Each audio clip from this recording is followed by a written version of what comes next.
I'm proud of you. Sabi niya na malungkot siya, na ako'y hindi nanalo. Pero sabi niya masaya din daw siya kasi mas may oras na ako sa kanya ngayon. So sa tingin ko naman bilang isang nanay, naiintindihan din naman ninyo yan, lalo na yung mga kababaihan na narinito. Pero hindi po yan nangangahulugan na ako'y bibitaw sa aking kasalukuyang mandato rin na ipagpatuloy rin ang ating trabaho sa Senado.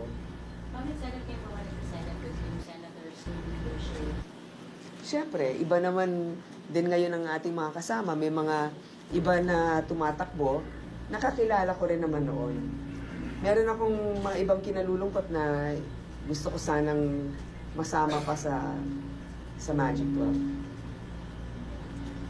Comment tayo sa comment. Ha? Sa comment po, dahil sa sabi nyo nga, mabilis yung ano ngayon. Oo. Mabilis. Tignan natin na yung kabuuan nito bukas kung ano talaga yung magiging assessment natin sa performance. Pero yung akin lang personal ang masasabi ko. Hindi kinain yung papel ko, mabilis naman. Tapos within 15 minutes, dun sa public school na presintong pinagbotohan ko, naging maayos. Pero hindi pa nga natin alam, huwag tayong magiging kampante dahil hindi pa tapos sa Mindanao ngayon at sa ibang parte din ng Pilipinas. Nasabi ko na rin, pero sa ating mga kababayan, sa ating mga taga-suporta, hindi ko kayo lahat natawagan isa-isa baging pahayag. Pero nais kong sabihin nga sa inyo, sa tingin ko yung ating kampo ay naging talagang maayos. Palagi na lang natin sinasabi, kulang tayo sa mga bumabanat, pero nanatili tayong tapat sa ating mga kababayan na ipinaglaban lang natin talaga kung ano ang ating paniniwalang makakatulong sa ating kapwa. Yung kakulangan sa trabaho, yung mga batang nagugutom, yung patuloy nating problema sa mga may sakit. Lahat naman yon ang ating isiniwalat sa publiko kung anong ating magiging plataforma. Kaya sana, itong darating na administrasyon ay matutukan rin itong mga magagandang plataforma. Sabi nga ni Mayor Duterte, titignan daw niya yung mga plataforma namin. At baka yun din ang kanyang gamitin.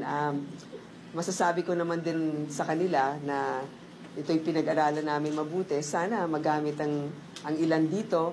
Marami tayong mga pangarap sa iba't ibang panig ng Pilipinas. Sana matuloy rin. Okay? So yun lamang po. Maraming salamat sa inyo.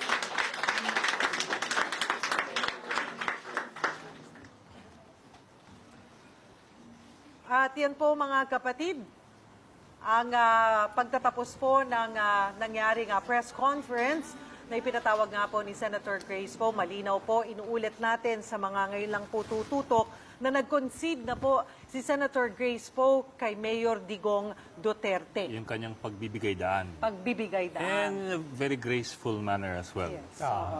Sabi rin niya kasi, she was looking at the numbers. Ito yung mga numero and sabi nga niya, it's pointless to keep on pushing it when it was already clear kung saan patungo. Sabi nga niya, if you add up all the numbers na natitira, hindi naman talaga aabot. Saka hindi, kanina nga napag-usapan natin, si Mayor Digong was already reached out to his rivals at sinabi the healing process must begin. So lahat ng tao ngayon ang tanong, ano pang gagawin ni Mayor Digong para magkaroon nga ng healing process? But it's also important to ask anong kailangan gawin ng mga naging karibal niya because they are also part of this whole process that we had all.